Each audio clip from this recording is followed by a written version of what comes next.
C'est une affaire qui fait couler encre et salive. 21 agents ayant évolué chez HPCI sont dans la rue. Voilà qu'ils remit ciel et terre pour se faire entendre. Le HPCI a violé, y compris le code éthique de Total, y compris les autres dispositions au niveau international en ce qui concerne la responsabilité sociale et environnementale. Mais en réalité, qu'en est-il? Sur la place parisienne, nous avons retrouvé le cabinet conseil de la société HPCI indexé, Éric Pontou, avocat au barreau de Paris.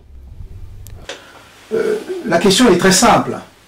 HPCI est une société qui s'est spécialisée dans le nettoyage industriel, qui a signé un contrat de droit privé, un contrat de service avec Total pour le nettoyage du site de N'Djénou.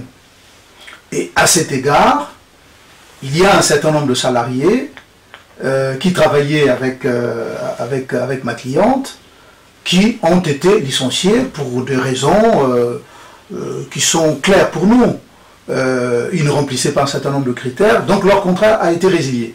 Ils étaient 71 sur le site, nous en avons gardé 50, et s'ils ont des droits, il faut qu'ils aillent devant les juridictions du travail à Pointe-Noire, et non pas se mettre à diffamer ma cliente sur les médias. Mais leurs droits ont été payés. Lorsqu'un contrat de travail arrive à expiration, à son terme, on règle les droits des salariés. C'est ce que nous avons fait. Et cela est vérifiable. On peut aller à la CNCS, leurs droits ont été réglés.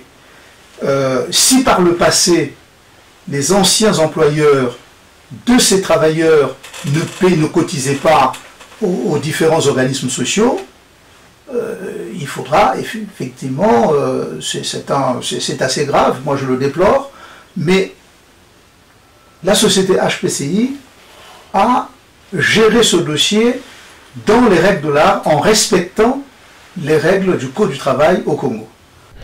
Cette affaire ne fait que commencer, laisse entrevoir déjà le rélan d'une affaire qui prendra des proportions épisodiques.